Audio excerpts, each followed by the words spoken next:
இன்றைக்கு ஆராதனையில குத்து விளக்கு என்றால் என்ன?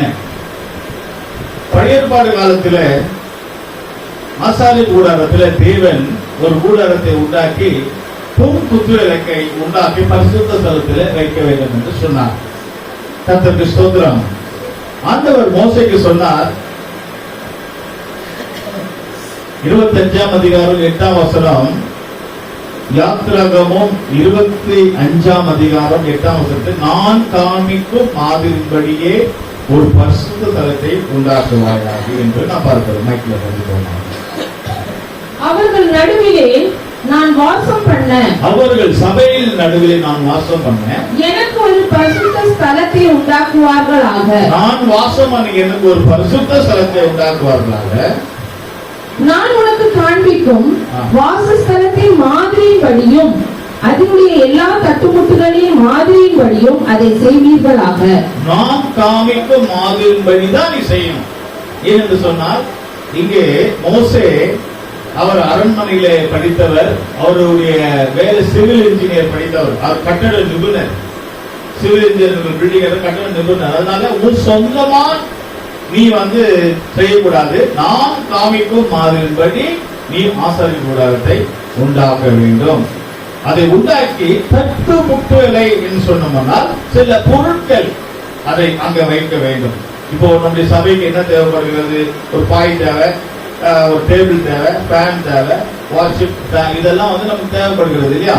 ஸ்பீக்கர், மைக் எல்லாம். அது போல ஆசாரி கூடாரத்துல தட்டு முட்டுகள் சில பொருட்கள் தேவை. அதை நான் சொல்லுகிற பொருளை தான் இங்க வைக்க வேண்டும் என்று கர்த்தருக்கு ஸ்தோத்திரம். அதுல நிறைய பொருள் இருந்துச்சு. இப்ப நான் சொல்ல வேண்டிய பொருள் ஒரே ஒரு பொருள் தான்.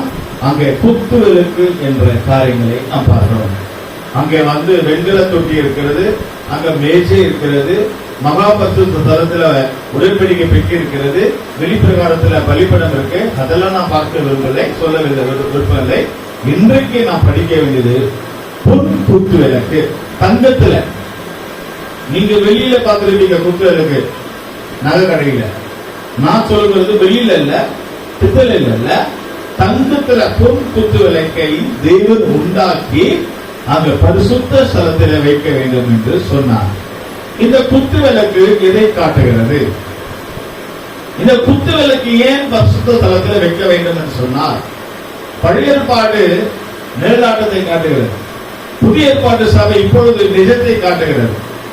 பழைய ஏற்பாட்டையும் புதிய ஏற்பாட்டையும் நாம் சேர்த்துதான் பேச வேண்டியதாக இருக்கிறார். சரி, பைபிள்ல குத்து விளக்கு குறித்து சொல்லியிருக்கா? பொன் குத்து விளக்கு தங்கத்துல. அதை நாம் படிப்போமாக. யாத்திராகமம் புஸ்தகமும் 25ஆம் அதிகாரம் 31, 32 வசனம் படிப்போமாக. பசும் பொன்னினால் ஒரு குத்து விளக்கையும் உண்டாக்குவாயாக. அது பொன்னினால் அடிப்பு வேலையாய் செய்யப்பட வேண்டும். அதில் தண்டும் கிளைகளும் மொக்குகளும் பழங்களும் பூக்களும் பொன்னினால் செய்யப்பட வேண்டும். 6 கிளைகள் அதன் பக்கங்களில் விட வேண்டும். குத்து விளக்கின் 3 கிளைகள் அதில் ஒரு பக்கத்திலும், குத்து விளக்கின் 3 கிளைகள் அதில் மறு பக்கத்திலும் விட வேண்டும். ஒருவேளை உங்களுக்கு இது புரியலன்னா, ஆராதனையில மொபைல் யூஸ் பண்ணக்கூடாது. இந்த போட்டோ மட்டும் உங்க மொபைல்ல பாத்துக்கலாம். குரூப்ல போட்டிருக்கேன், என் ஸ்டேட்டஸ்ல பார்த்து என்னுடைய ஸ்டேட்டஸ்ல வச்சிருக்கிற இந்த குத்து விளக்க குரூப்லயே போட்டிருக்கேன். உங்களுக்கு ஏதாவது குத்து விளக்க மட்டும் இப்ப பார்க்கணும்னா புரியணும்னா நீங்க போன்ல பாத்துக்கலாம். மற்றபடி போனை நீங்க எதுவும் யூஸ் பண்ணக்கூடாது. புரியுதுங்களா? போனை நீங்க வேற எதுவும் யூஸ் பண்ணக்கூடாது. இந்த போட்டோ மட்டும் ஜஸ்ட் நீங்க பாத்துக்கலாம். கர்த்தருக்கு ஸ்தோத்திரம். இங்கே பொன் குத்து விளக்கை இங்கே உண்டாக்கப்படும். அது மாத்திரமல்ல, இந்த கூட்டம் முடிந்த உடனே பிரசங்கத்தோட உங்களுக்கு அந்த வரைபடம் அதுல வரும். பிரசங்கத்தோட உங்களுக்கு வரைபடம் அதுல வரும். கர்த்தருக்கு ஸ்தோத்திரம். இங்கே பொன் குத்து விளக்கை உண்டாக்கி பரிசுத்த ஸ்தலத்தில் வைக்க வேண்டும் என்று சொல்லுகிறார். அந்த நீங்க படத்துல பாத்தீங்கன்னா தெரியும். படத்துல பாத்தீங்கன்னா அந்த ஒரு குத்து விளக்கு இருக்கிறது. அது கீழே வந்து அந்த ரவுண்டா இருக்கும். அது பேர் வந்து பாதம் என்று சொல்லப்படுகிறது. இங்கிலீஷ்ல வந்து பேஸ், இங்கிலீஷ்ல வந்து ஆங்கில பேஸ். கீழே பாதம் நீங்க பாத்துருக்கீங்க. மைஸ் அதுக்கெல்லாம் கீழே ரவுண்டா இருக்கும் இல்லையா? அந்த பாதத்துல தான் இந்த குத்து விளக்கு நிக்கிறது. ரெண்டாவது, அந்த குத்து விளக்குல நீங்க அந்த படத்துல பாத்தீங்கன்னா நடு தண்டு, அந்த பாதத்துல இருந்து ஒரு ராடு மாதிரி நீங்க பாத்துக்கலாம். அந்த பேடுக்கு மைக்கு எல்லாத்துக்கும் ஒரு நடுவுல ஒரு ராடு, இந்த ஃபேன் கூட இருக்கு, நடுவுல ஒரு அந்த பாதத்துல இந்த ஃபேனை பாத்தீங்கன்னா உங்களுக்கு தெரியும், கீழே ரவுண்டா இருக்கு, அதோட ஒரு நடு தண்டு இருக்கிறது, அது பேர் நடுத்தண்டு என்று சொல்லப்படும். கர்த்தருக்கு ஸ்தோத்திரம். அது சாஃப்ட் இங்கிலீஷ்ல. மூன்றாவதாக அந்த பாதம், நடுத்தண்டு, அந்த குத்துவிளக்கு நம்ம பல இடங்கள்ல வச்சிருப்பாங்க, குத்துவிளக்குல ஒரு திரி மட்டும் தான் எரியும், அது இல்ல. குத்துவிளக்கு வேற, இங்கிலீஷ்ல சொல்லப்பட்டிருக்கு கேண்டில் ஸ்டிக். இந்த குத்துவிளக்கு வேற, அந்த குத்துவிளக்கு வேற, இந்த குத்துவிளக்கு. இது கேண்டில் ஸ்டிக் சொன்னால் இந்த குத்துவிளக்குல 6 பிரான்ச், 6 கிளைகள். இந்த பக்கம் வலது பக்கம் 3, இடது பக்கம் 3. பாத்தீங்கன்னா நான் போட்டிருக்கிற அந்த போட்டோல நீங்க பாத்தீங்கன்னா தெரியும், ஒரே நேரத்துல மேல ஒரு திரி எரிஞ்சிட்டு இருக்கோம். இந்த பக்கம் 3, இந்த பக்கம் 3, 6. கர்த்தருக்கு ஸ்தோத்திரம். 6 பிரான்ச்சஸ் நான் பார்க்கிறோம், 6 கிளைகள். 3 காரியத்தை நம்ம இன்றைக்கு தெளிவாக படிக்கிறோம். குத்துவிளக்குடைய மேன்மை, முதலாவது பாதம். அந்த ஃபேன்ல பாத்தீங்கன்னா தெரியும், கீழே ரவுண்டா இருக்கல பாதம், பேஸ். இரண்டாவது நடு தண்டு. இரண்டாவது குத்துவிளக்குல அந்த பாதத்தோடு ஒட்டி இருக்க நடுத்தண்டு, அங்கே நம்ம அதை சாஃப்ட்வேர் பார்க்கிறோம். மூன்றாவது அந்த குத்துவிளக்குல அந்த கிளை, இந்த பக்கம் 3, இந்த பக்கம் 3, அப்படி காட்டுற போது 6. கர்த்தருக்கு ஸ்தோத்திரம். இந்த 6 என்பது ஆவிக்குரிய அர்த்தங்களை, இந்த 3 தான் முக்கியமான அனுபவம். இன்றைக்கு குத்துவிளக்கு குறித்து நாம் படிக்க வேண்டியதான காரியம். கர்த்தருக்கு ஸ்தோத்திரம். நம்ம பொதுவாக எல்லா இடங்களிலும் பல இடங்களில் பார்த்திருப்போம், குத்துவிளக்கு பார்த்திருப்போம். ஆனால் நான் சொல்லுகிற குத்துவிளக்கு கேண்டில் ஸ்டிக், இது தேவனுடைய வீட்டில் இருந்த ஒரு குத்துவிளக்கு. இது அது வேற, இது வேற. கர்த்தருக்கு ஸ்தோத்திரம். முதலாவதாக நாம் பார்ப்போமாக, குத்துவிளக்கு என்று சொன்னால் பாதம். இந்த பாதம் என்று சொல்லும் போது இது குத்துவிளக்கு எதை காட்டுகிறது சொன்னால், வெளிப்படுத்தல் நாம் படிக்கிறோம். வெளிப்படுத்தல் புஸ்தகம் 1ஆம் அதிகாரம் 20ஆம் வசனத்துல அந்த 7 குத்துவிளக்கு 7 சபைகளாம். குத்துவிளக்கு சொன்னால் அது எதை காட்டுகிறது? சபை. அல்லேலூயா. குத்துவிளக்கு எதை காட்டுகிறது? சபை. அதை விளங்கிக் கொள்ளுங்க. இப்போ குத்துவிளக்கு சொன்னாலே சபை. இப்போ இந்த சபை எப்படி இருக்க வேண்டும்? உலகத்துல நிறைய சபைகள் கூட இருக்கிறது. எல்லாம் சபை, வேலை இல்லைன்னா கூட சபை ஓபன் பண்ணிடுறாங்க. வேலை இல்ல, சரி சபையாவது நடத்தி பாஸ்டர் ஆயிடலாம் அப்படின்னு நினைக்கிறாங்க. ஊழியர் செய்கிறது தப்பல்ல, சபை நடத்துவது தப்பல்ல. சபை என்று சொன்னாலே என்னன்னு தெரியாமலே சபையை நடத்துகிறார்கள். கர்த்தருக்கு ஸ்தோத்திரம். குத்து விளக்கு என்று சொன்னாலே சபைதான், வெளிப்படுத்தல் நான் பார்க்கிறோம். இப்போ இந்த பாதம் என்று சொன்னால் இயேசு கிறிஸ்து சபைக்கு மூளைக்கல்லாக இருக்கிறார், சபைக்கு அஸ்திவாரமாக இருக்கிறார். அந்த குத்துவிளக்கு அடியில தாங்குது பாருங்க, அந்த பேசு. அப்போ இயேசு கிறிஸ்து சபையில அவர் பாதமாக இருக்கிறார், மூளைக்கல்லாக இருக்கிறார் என்று பாருங்க. பாதம் இல்லாமல் சபை நிலைத்திருக்க முடியாது. இயேசு கிறிஸ்துவாகிய அவர் நம்மை தாங்குகிறபடினாலே நாம் கிறிஸ்துவுக்குள் கீழ்ப்படிந்து அடங்கி இருக்க. இப்போ அந்த குத்துவிளக்கு யார் தாங்குறது? குத்துவிளக்கு யார் தாங்குறது? பாதம். குத்துவிளக்குனா யாரு? சபை. இப்ப சபையை தாங்குறது யாரு? இயேசு. ஓகேங்களா? சபை என்று சொன்னாலே அந்த சபையில இயேசு அப்பா மூளைகளா இருக்க வேண்டும், சபையே அவர் தாங்க வேண்டும் என்று நாம் பார்க்கிறோம். கர்த்தருக்கு ஸ்தோத்திரம். அங்கே சபை என்று சொன்னாலே தேவ ஜனங்கள் தான். சபை என்று சொன்னாலே தேவ ஜனங்கள். கர்த்தருக்கு ஸ்தோத்திரம். இப்போ இந்த பாதத்தை குறித்து நான் படிக்கிறேன். இந்த பாதம் என்றால் யாரு? இயேசு கிறிஸ்து. அப்போ இயேசு கிறிஸ்து இந்த சபையை தாங்கிக் கொண்டிருக்கிறார். அல்லேலூயா. இந்த பூமியில் இருக்கிற புதிய ஏற்பாட்டு சபையை இயேசு கிறிஸ்து தாங்கிக் கொண்டிருக்கிறார். அந்த ஆசாரிய கூடாரத்தில் இருக்கிற குத்துவிளக்கை அந்த பாதம் தாங்கிக் கொண்டிருக்கிறது. அங்கே பாதம் குத்துவிளக்கை தாங்கிறது. இந்த புதிய ஏற்பாட்டு காலத்தில் சபையை இயேசு தாங்கிக் கொண்டிருக்கிறார். அப்ப நாம் என்ன செய்ய வேண்டும்? நாம் சபைக்கு அடங்கி நாம் ஜீவிக்கும் போது கர்த்தர் நம்மளை கூட குத்துவிளக்கா மாற்றுவார். அல்லேலூயா.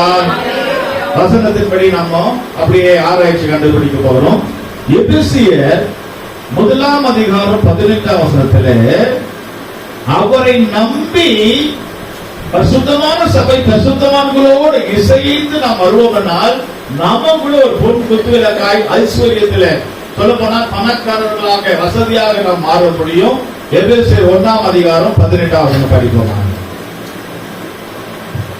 தாம் நம்மை அழைத்திருக்கிறதுனாலே நமக்கு உண்டாயிருக்கிற நம்பிக்கை இன்னதென்றும் பரிசுத்தவான்களிடத்தில் தமக்கு உண்டாயிருக்கிற சுதந்திரத்தினுடைய மகிமையின் ஐஸ்வர்யம் என்னதென்றும்.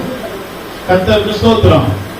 அவரை நம்பி சபைக்கு வருவோமானால் அந்த பரிசுத்த ஸ்தலத்துல ஒரு குத்துவிளக்கு இருக்கு, அங்க ஒரு பாதம் இருக்கு, அது குத்துவிளக்கை தாங்கிக் கொண்டிருக்கிறது.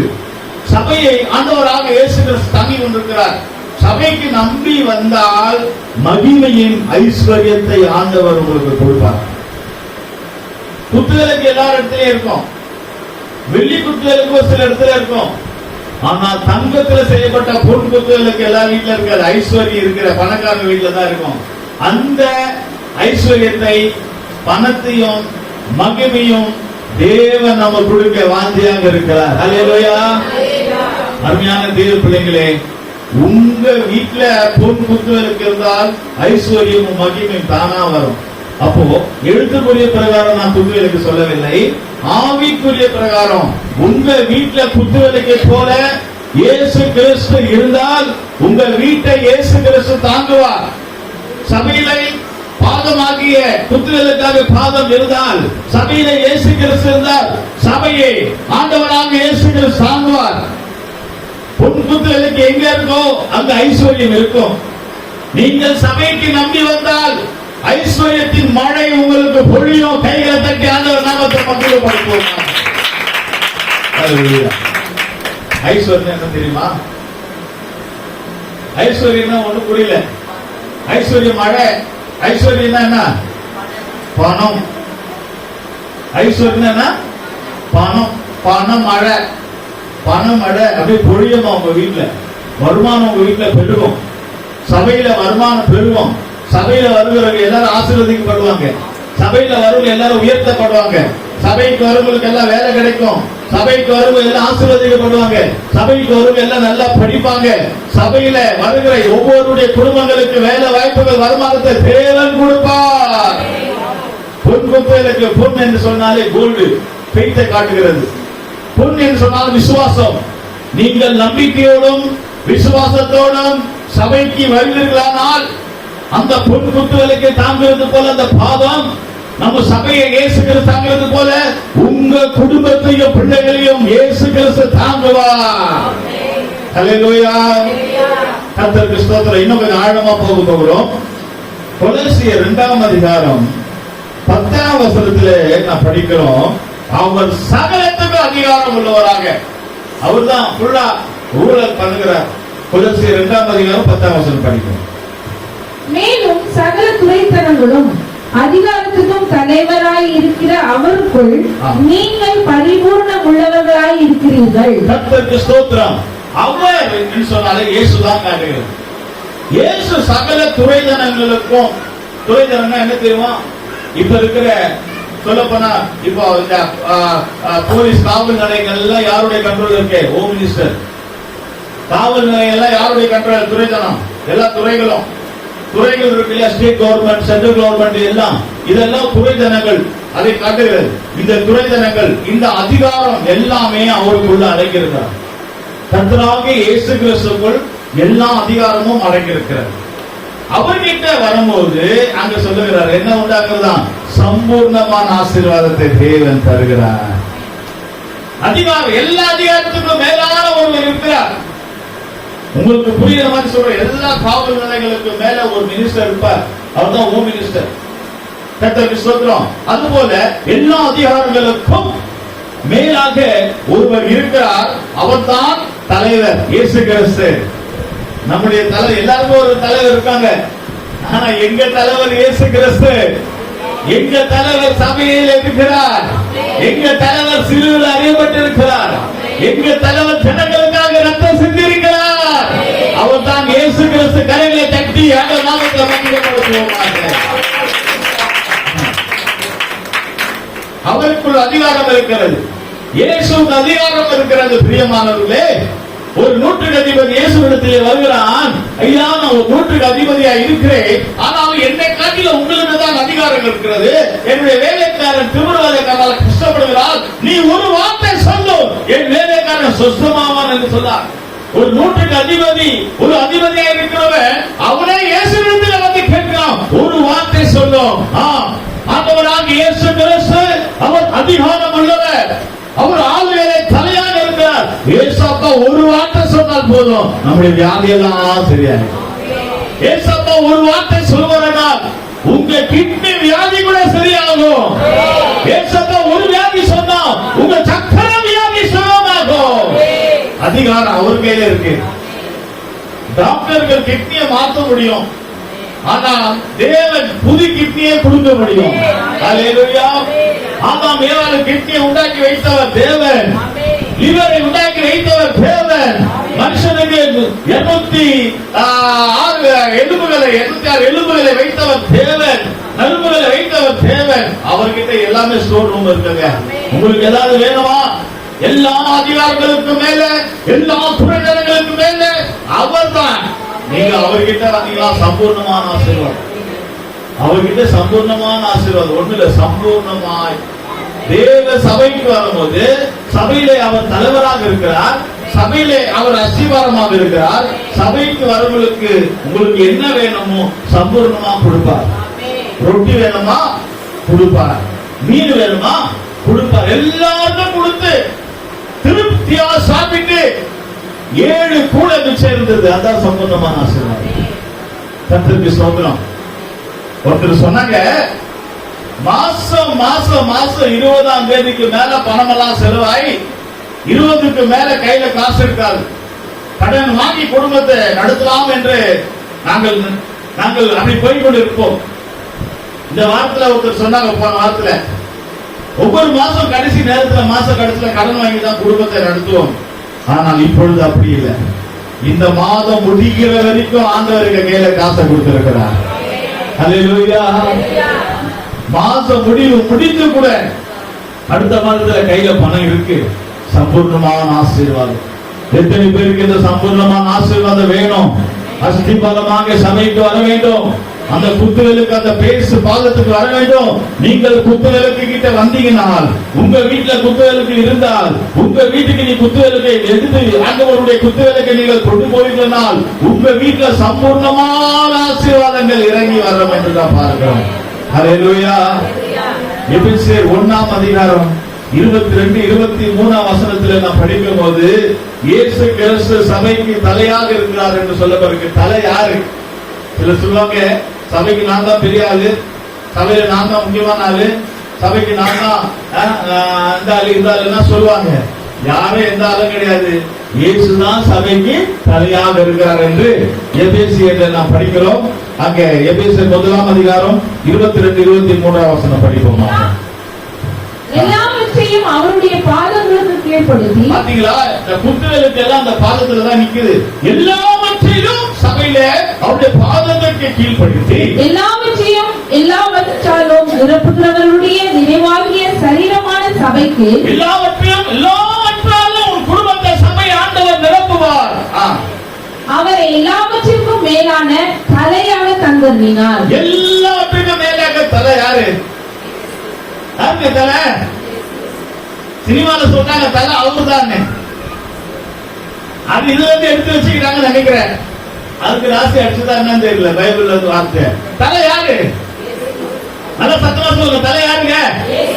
நம்முடைய தலை யாருங்க? தலையா அவன் தான், தளபதியே அவன் தான், அவன் தான் இயேசு கிறிஸ்து. இப்ப சொல்லுங்க, தலை ரசிகர்லாம் சொல்லுங்க, யார் தலை? இப்போ இயேசுதான். தெரியாம சொல்றாங்க தலை. ஒரு பையன் வருவான் சபைக்கு, அவன் ஒரு 10 ரூபாயோட காணிக்க போட மாட்டான். ஆனா தலைப்படம் வந்து 1500 ரூபாய் டிக்கெட், 1500 ரூபாய் டிக்கெட் எடுத்துட்டு போறான். அடுத்த நாளே பெட்ரோல் கூட 50 ரூபாய் காசு. நிக்க முடியுமா? அந்த தலைகிட்ட நிக்கலாம், இந்த தலைகிட்ட நிக்க முடியுமா? இந்த தலையாக இயேசு கிறிஸ்து சபையில நிற்க வேண்டும் என்று சொன்னால் நம்பிக்கையோடும் விசுவாசத்தோடும் வருகிறவர்கள் தான் இந்த தலைவராகிய தலைகிட்ட வந்து நிற்க முடியும். பாருங்க, சபைக்கு தலை இயேசு கிறிஸ்து. ஹல்லேலூயா. அந்த சத்தியத்தை நல்லா தெரிவிக்கணும். யாராவது தளபதி உலகத்தை சொல்லுவாங்க, அவர்கள் யாராவது சொன்னீங்கன்னா நீங்க விலகிக் கொள்ள வேண்டும். விசுவாசிகள் சபைக்கு போடுங்க, நான் தலை ரசிகர், நான் தளபதி ரசிகர், நான் அப்படிதான் இப்படிதான் சொன்னீங்கன்னா நீங்க பின்மாற்றத்தில் இருக்கிறீங்க, விலகிக் கொள்ளுங்கள். அருமையானவர்களே, சபைக்கு தலை இயேசு கிறிஸ்துவாக இருக்கிறார். நான் சொல்லவில்லை, வசனம் சொல்லுகிறது. சபைக்கு அவர் தான் தலை. எல்லா துறையினர்களுக்கும் எல்லா அதிகாரங்களுக்கும் மேல தளபதியா அவர் தான். இயேசு கிறிஸ்துவிடத்தில் வந்தால் அதிகாரமும் ஆசீர்வாதமும் சம்பூர்ணமும் எல்லாம் கிடைத்தது. கர்த்தருக்கு ஸ்தோத்திரம். அருமையானவர்களே, நான் படிக்கும் போது பாருங்க, அங்க இயேசு கிறிஸ்து தலையாக இருக்கிறார். தலையில என்னங்க முண்டமா இருக்கும். ஒரு மனுஷன் எவ்வளவுதான் இருந்தாலும் தலை இல்லைன்னா ஒண்ணு இருக்காது. அது போல வீட்டுல சொல்லுவாங்க, தலை புருஷன் தான் தலை. அந்த புருஷன் தலை சரியில்லைன்னா அந்த குடும்பம் உருப்படாது. மனைவி தான் தலை ஒரு குடும்பத்துக்கு, அம்மா தான் தலை. இந்த அம்மா, இந்த மனைவி இந்த குடும்பத்துல நிக்கல சரியில்லைன்னு சொன்னால் அந்த குடும்பம் சீரழிஞ்சு போகும். புத்தி உள்ள ஸ்திரீ தன் வீட்டை கட்டி எழுப்புகிறார். புத்தி இல்லாத ஸ்திரீ தன் குடும்பத்தை வீட்டை நாசம் பண்ணி போடுகிறார். உன் குடும்பம் நல்லா இருக்கணும்னா அது உங்க கையில தான். உன் குடும்பம் நல்லா இருக்கணும்னா அது உங்க கையில தான் இருக்கு. உன் சபை நல்லா இருக்கணும்னா அது உங்க கையில தான் இருக்கு. சபையில நம்ம நல்லா இருந்தா நம்ம சபை நல்லா இருக்கு. நம்ம சரியில்லாவிட்டால் நம்மளால சபையும் பிரச்சனை உண்டாகும். பாருங்க, சிலர் வருவதும் போது தெரியாது, போவதும் தெரியாது. நீங்க நல்லா கவனிச்சு பாருங்க, சிலர் வருவாங்க சபைக்கு, வருவதும் தெரியாது, போவதும் தெரியாது. ஏன்னா அவங்க நல்லா இருக்காங்க. சிலர் பிரச்சனையோட வந்து சபையில பிரச்சனை, எப்போ பார்த்தாலும் ஏதாவது ஒரு பிரச்சனை, அவங்க பிரச்சனையை சபை கொண்டு வருவாங்க. அவங்க பிரச்சனையை சபை கொண்டு வந்துருவாங்க. அப்ப அவங்களுடைய பிரச்சனை, அவங்க வீட்டுல தலை சரியில்லை. உன் வீட்டுல தலை சரியில்லைன்னா நீ இங்க வந்தா உனக்கு பிரச்சனை. கர்த்தருக்கு ஸ்தோத்திரம்.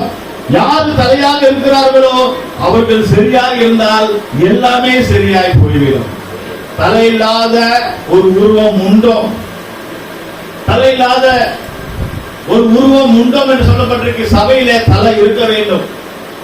சபையில தலை தான் இயேசு.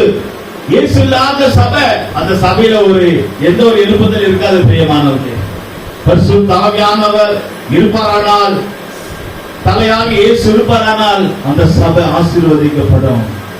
கர்த்தருக்கு ஸ்தோத்திரம். சிலர் பாருங்க ஆராதிப்பாங்க, எல்லாருக்கும் ஒரு விசுவாசி சபைக்கு போனாங்க, எப்படி இருந்துச்சு ஆராதனை? ஐயா நல்லா இருந்துச்சு. என்கிட்ட சொன்னாங்க, ஐயா நல்லா இருந்துச்சு. அவங்க லைட் எல்லாம் சூப்பரா இருந்துச்சு, அவங்க பாட்டு எல்லாம் சூப்பரா இருந்துச்சு, அவங்க மியூசிக் எல்லாம் சூப்பரா இருந்துச்சு, அவங்க பிரசங்கம் பாட்டு எல்லாமே நல்லா இருந்துச்சு, எல்லாம் கை தட்டினாங்க, ஆராதினா. ஆனா ஒரே ஒரு குறையா, என்னமா? இயேசு இல்ல, இயேசு இல்ல, தலை இல்ல. கை இருந்து என்ன பிரயோஜனம்? கால் இருந்து என்ன பிரயோஜனம்? வயிறு இருந்து என்ன பிரயோஜனம்? தலை இல்லைன்னா ஒண்ணுமே கிடையாது. அருமையானவர்களே, அதுதான் உங்க வீடும். உங்க வீட்டுல தலை சரியில்லாவிட்டால் மற்றவங்களை சொல்லி நம்ம பிரயோஜனம் இல்லை.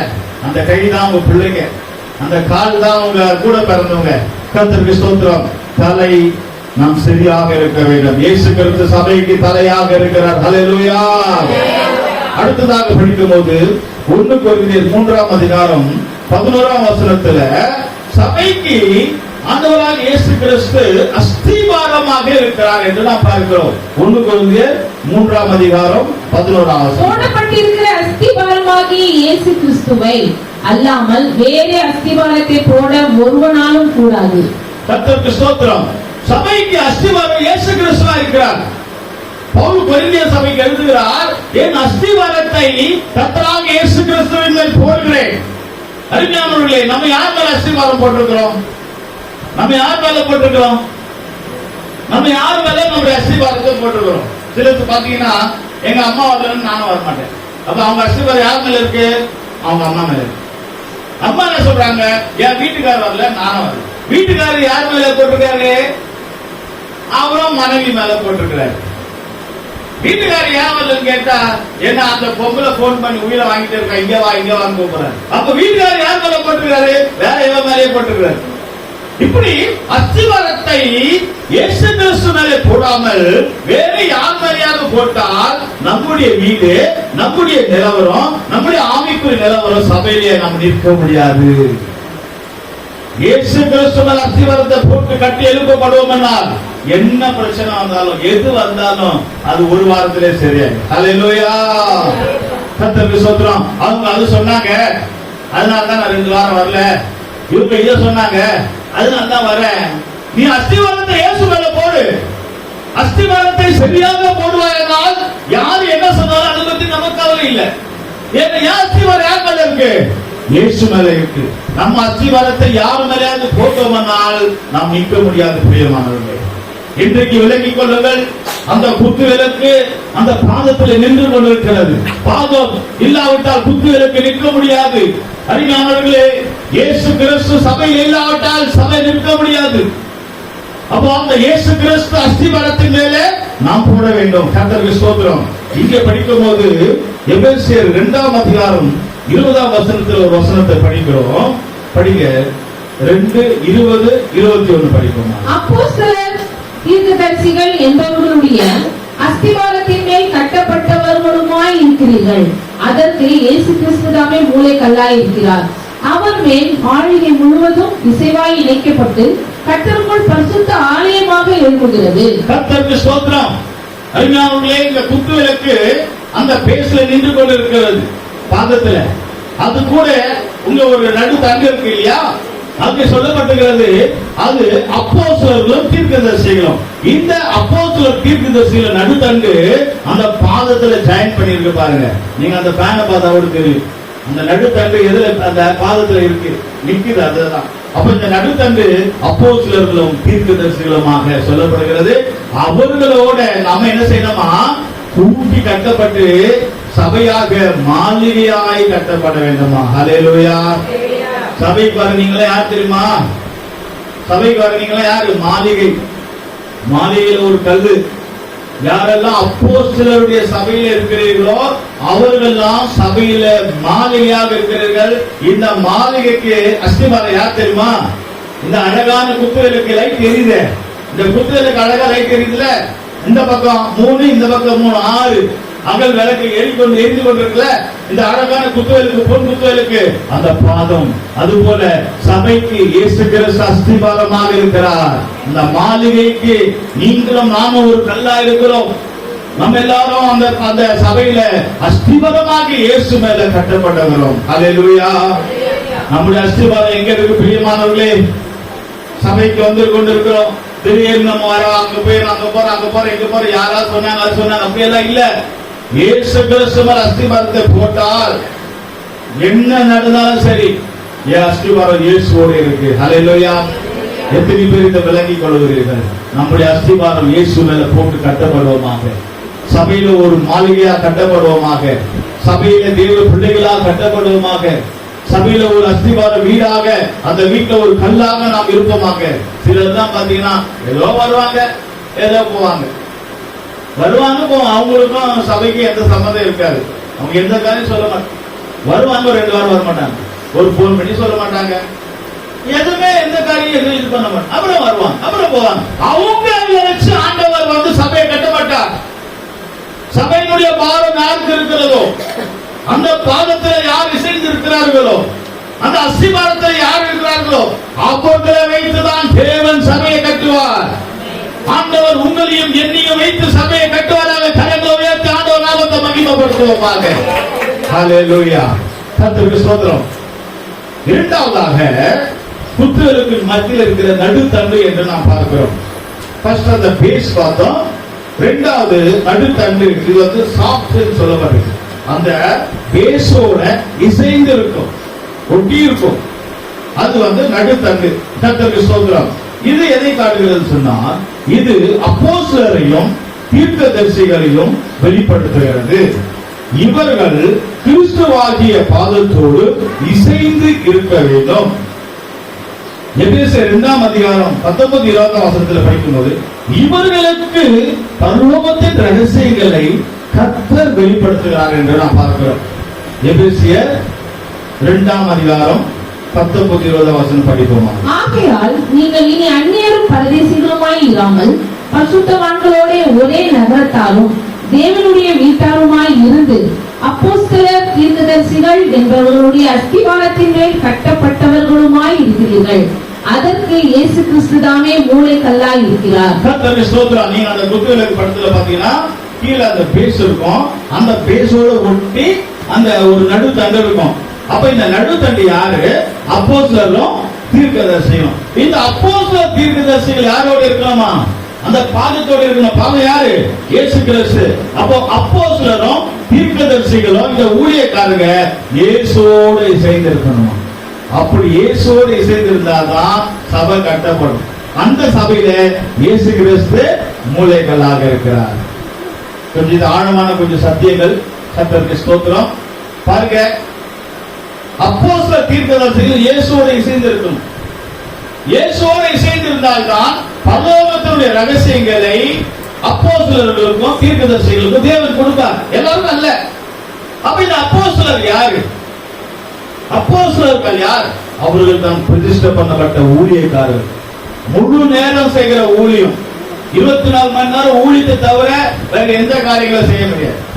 Real estate broker, house estate broker, வீடு மாற்றம், லேண்ட் மாற்றம், அந்த புரோக்கர், கல்யாணம் புரோக்கர், அப்ப மிற்ற இன்னும் பல புரோக்கர்களா இருக்கிறாங்க இல்லையா?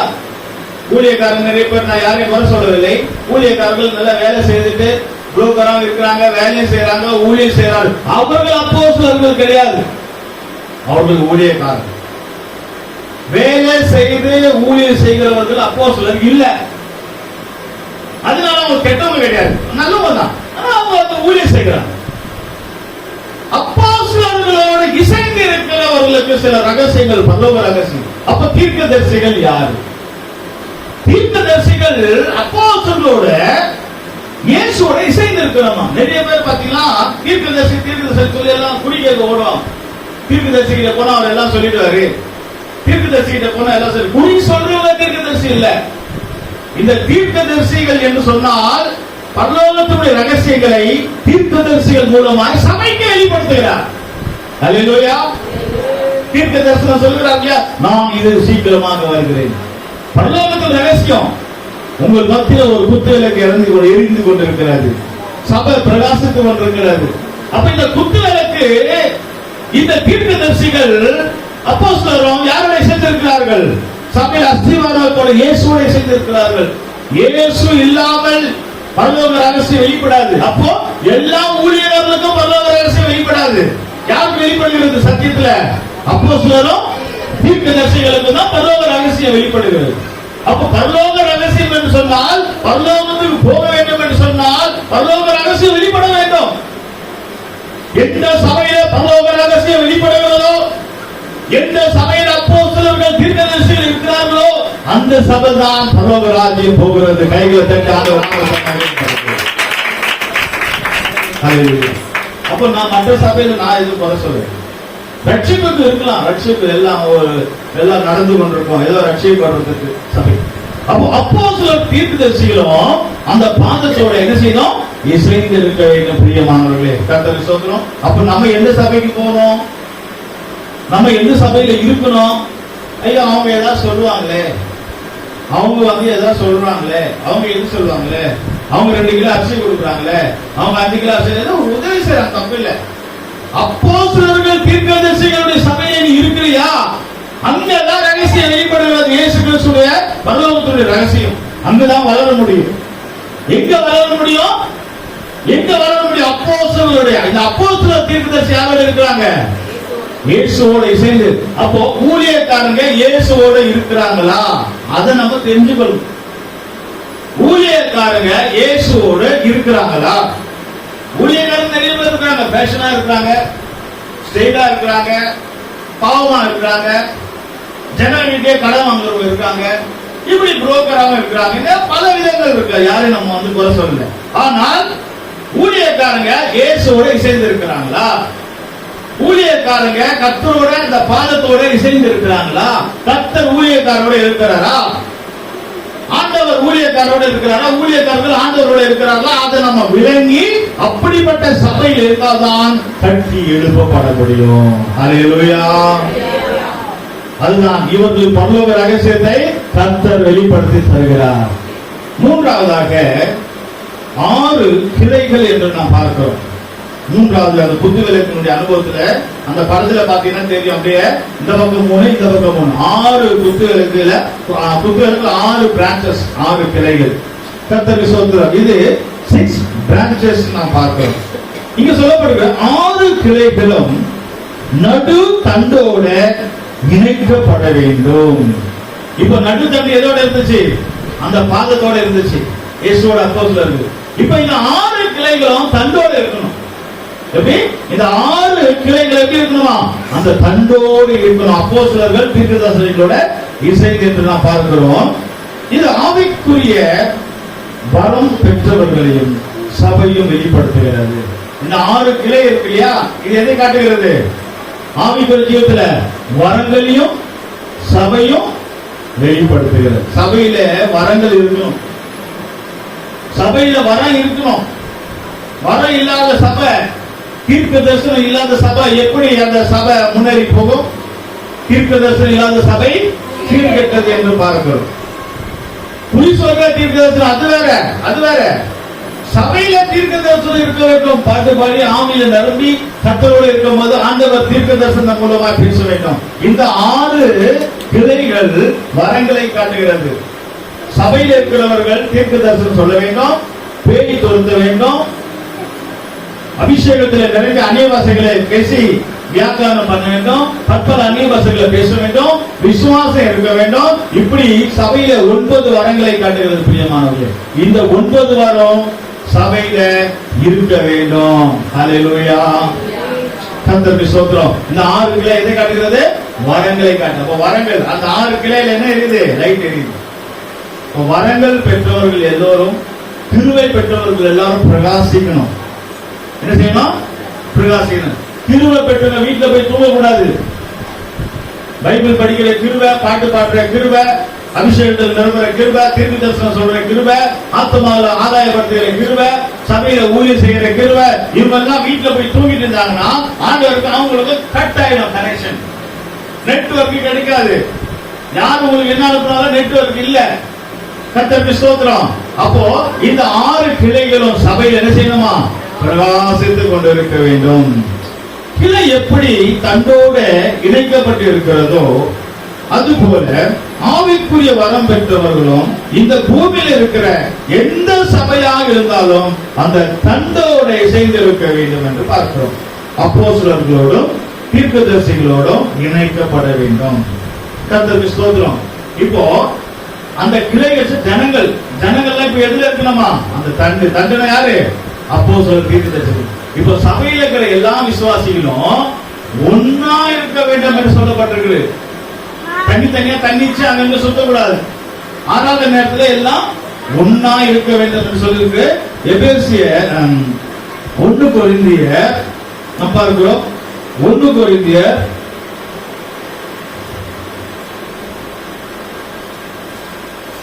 12ஆம் அதிகாரம் 13ஆம் வசனத்தில் படிக்கும்போது 1 கொரிந்தியர் 12:13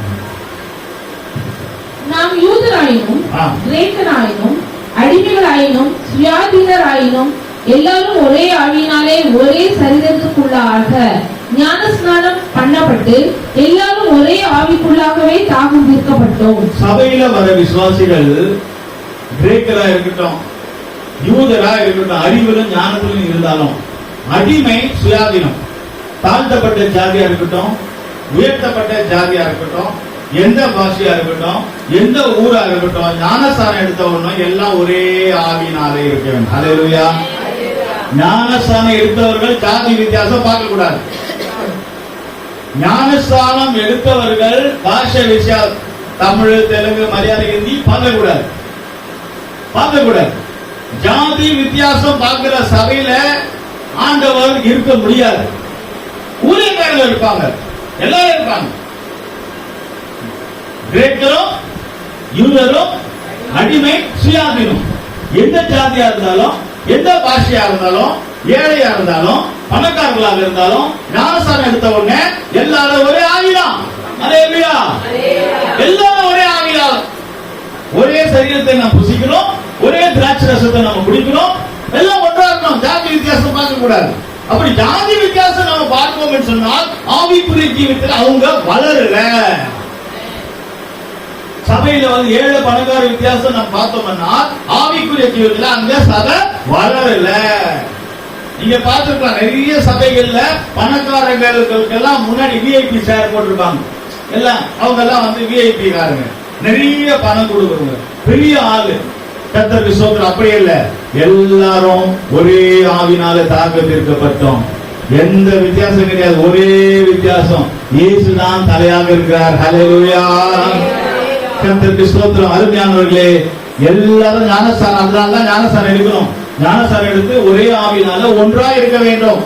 எந்த வித்தியாசம் பார்க்க கூடாது. ஜாதி வித்தியாசமோ, பாஷை வித்தியாசமோ, அந்த வித்தியாசம் இந்த வித்தியாசம் அப்படியெல்லாம் நம்ம பார்க்காம இருந்தால் நம்ம சபை ஓங்கி வளரும். அப்ப இந்த குட்டிகளுக்கு அந்த 6 பிரான்சஸ் பார்க்கல, 6 கிளைகள், அது எதை காட்டுகிறது? சபை ஜனங்கள் அவர்கள் சபையாக இருக்கிறார்கள் தான். வெளிப்படுத்தல் 1ஆம் அதிகாரம் 20ஆம் வசனத்துல 7 குத்துவேலுக்கும் 7 சபைகளும். குத்துவேலுக்கு எதை காட்டுகிறது? சபையை காட்டுகிறது. வசனத்தோடு நான் ப்ரூவ் பண்றேன். வெளிப்படுத்தல் 1ஆம் அதிகாரம் 20ஆம் வசனம் படிப்போம். என் வலது கரத்தில் நீ கண்ட 7 நட்சத்திரங்களின் ரகசியத்தையும் 7 குத்து விளக்குகளின் ரகசியத்தையும் எழுது. அந்த 7 நட்சத்திரங்களும் 7 சபையின் தூதர்களாம். நீ கண்ட 7 குத்து விளக்குகளும் 7 சபைகளாம். 7 சபைகள். அப்ப குத்து விளக்கு எதை காட்டுகிறது? சபையை காட்டுகிறது. நாம் விலகிக் கொள்ள வேண்டும். ஏதோ குத்துவேலுக்கு சொல்லி அது ஏதோ பூஜை பண்ணுறதுக்கோ அது வேற எதுக்கோ நம்ம அதை நினைக்க வேண்டாம். அது சிலர் தவறா யூஸ் பண்ணிக்கிறார்கள். எல்லா காரியத்திலும் மிஸ்யூஸ் பண்ணார். அப்ப இங்க அந்த மகா பரிசுத்த ஸ்தலத்துல ஆசாரிய கூடாரத்துல ஒரு குத்துவேலுக்கு ஒரு பனிமுட்டு தான் நான் சொல்றேன், ஒண்ணுதான் சொல்லியிருக்கேன். அந்த குத்துவேலுக்குல 3 அனுபவத்தை காட்டுகிறது. அது கீழே இருக்கிற பேஸ் ஃபாதர் எதை காட்டுகிறது? அஸ்திபரமாகிய இயேசு கிறிஸ்துவை காட்டுகிறது. இரண்டாவது அந்த தண்டு அது எதை காட்டுகிறது? அப்போஸ்தலரும் தீர்க்கதரிசிகளும் அதோட இயேசுவோட இசைந்து இருக்கிறது. மூணாவது 6 கிளைகள் எதை காட்டுகிறது? ஆவிக்குரிய வரங்கள் சபையை காட்டுகிறது. ஆவிக்குரிய வரங்கள் பெற்ற சபையில் இருக்கணும். சபையில இருக்கிறவங்களுக்கு ஆவிக்குரிய வரம் இருக்கணும். எல்லாரும் தீர்க்க தரிசனம் சொல்லணும், எல்லாரும் அந்நிய பாஷை பேசணும், எல்லாரும் பேய் ஓட்டணும், எல்லாருக்கும் விசுவாசம் இருக்கணும், எல்லாரும் எல்லாம் ஊழியம் செய்யணும். அதுக்காக தான் நாங்கள் வாரங்கள் என்று அழைக்கிறோம். சபைக்கு வாருங்க, ஆவிக்குரிய வரங்களை பெற்றுக் கொள்ளுங்க, ஞானஸ்தானம் எடுத்துக்கொள்ளுங்க. ஞானஸ்தானம் எடுத்தால்தான் நீங்க ஒன்றாக இருக்க முடியும். ஞானஸ்தானம் எடுக்காவிட்டால் நீங்க பல வித்தியாசங்களை பார்ப்பீர்கள். பல வித்தியாசம் உங்களுக்குள்ள இருக்கும், உங்களை அறியாமலே பல வித்தியாசம். நீங்கள் எப்போ ஞானஸ்தானம் ஒரே ஆவினால தாழ்ந்தீர்கள். ஞானஸ்தானம் தொட்டிக்கு வந்திருக்கிறீங்களா? நம்ம அங்க கொடுப்போம். 10 பேர் இருப்பாங்க, ஒவ்வொருத்தரும் ஒவ்வொரு ஜாதியா இருப்பான், ஒரு பாஷை கூட மாறி இருப்பான். எல்லாரும் ஒரு தொட்டியில தான் இறங்கணும். ஒவ்வொருத்தரும் ஒவ்வொரு தொட்டியில கொடுக்க முடியாது. இந்த ஜாதிக்காரனுக்கு இந்த தொட்டி, அந்த ஜாதிக்காரனுக்கு அந்த தொட்டி, அப்படிலாம் கொடுக்க முடியாது. எந்த ஜாதிக்காரனும் எந்த பாஷைக்காரன் இருந்தாலும் ஒரே ஞானஸ்தான தொட்டியில முக்கு முன்னி எழுப்பும் போதுதான் அவன் ஒரே ஆவினால தாக்கத்திற்கப்படுகிறான். அருமையானவர்களே, ஆவிக்குரிய விசுவாசிகள் எந்த வித்தியாசம் பார்க்க கூடாது. ஆவிக்குரிய சபை எந்த மனுஷிகமாய் வித்தியாசம் பார்க்க கூடாது. கர்த்தருக்கு ஸ்தோத்திரம். ஏனால் எல்லா ஜாதிக்காரனும் பரலோகத்துக்கு வர போகிறாங்க, எல்லா பாஷைக்காரர்களும் பரலோகத்துக்கு வர போறாங்க. நீங்களும் நானும் பரலோகத்துக்கு போக போகிறோம். நாம் அந்த அப்போஸ்தலர் தீர்க்கதரிசிகளோடு சேர்ந்திருப்போமாக. அப்போஸ்தலர் தீர்க்கதரிசிகள் இயேசுவோடு சேர்ந்திருப்பாராக. இயேசுதான் நமக்கு பாதமாக. கண்களை மூடுவோமாக. தேவ சமூகத்தில் அருமையானவர்களே, நாம் பார்ப்போம் யாரோடு எந்த அஸ்திபாரத்தோடு நாம் இருக்கிறோம். நம்முடைய சபையில் இயேசு கிறிஸ்து அஸ்திபாரமாக இருக்கிறார். அவருடைய சமூகத்திலே நாம் கண்களை மூடி ஒப்பு கொடுக்கும் போது நீங்கள் யாரோடு இசைக்கப்பட்டிருக்கிறீர்கள்? உங்க நண்பர்களோடு இசைக்கப்பட்டிருக்கிறீர்களா? உங்க ஜாதி பாஷைகளோடு இசைக்கப்பட்டிருக்கிறீர்களா? நீங்க பாவிகளோடு சம்பந்தம் வச்சிருக்கிறீங்களா? ரட்சிக்கப்படாத ஜனங்களோட சம்பந்தம் வச்சிருக்கிறீங்களா? உங்க ஐக்கியம் யாரோடு இருக்கிறது? அருமையான சகோதரனே, சகோதரியே, உன் ஐக்கியம் யாரோடு இருக்கிறது? நீ யாரோடு ஐக்கியப்பட்டிருக்கிறாய்? அந்த தண்டோடு இருக்கிறாயா? அந்த தண்டோடு இருக்கிறாயா? தண்டு அப்போஸ்தலர் தீர்க்கதரிசிகள் அந்த சபையோட அஸ்திவாரத்தில் இருக்கிறது. சபைக்கு அஸ்திவாரம் இயேசு கிறிஸ்துவாக இருக்கிறார். எத்தனை பேர் இயேசுவோடு நாம் காத்து கொண்டிருக்கிறோம் பாருங்க. எத்தனையோ பேர் சபைக்கு வராம எல்லாம் சொந்த பந்தம் பாசம் அந்த கூட்டம், இந்த பங்கன் அங்க இங்க போயிட்டு இருப்பாங்க. அங்க இயேசு இருப்பாரா? எந்த பங்கன்லயாவது இயேசு இருக்க முடியாது? அஸ்திவாரம் இருக்குமா? சபை நேரத்தில் சபையில வரும்போதுதான் சபையில இயேசு இருக்கிறார். கண்களை மூடி ஒப்பு கொடுப்போம். தேவன் நம்முடைய மத்தியில் அசைவாடி கொண்டிருக்கிறார். கர்த்தர் நம்மை ஆசீர்வதிக்கிறவராக இருக்கிறார். அஸ்திவாரமாக மூளைக்கல் இயேசு கிறிஸ்துவாக இருக்கிறார். இயேசு கிறிஸ்து இருக்கிற சபை கட்டி எழுப்பப்படும். அதுதான் அப்போஸ்தலர்கள், தீர்க்கதரிசிகள், அவர்களுக்கு தேவன் பரலோகத்திலிருந்து பலவிதமான ரகசியங்களை வெளிப்படுத்துகிறார். அதுல ஒரு ரகசியம் என்னவென்று சொன்னால், இதோ சீக்கிரம்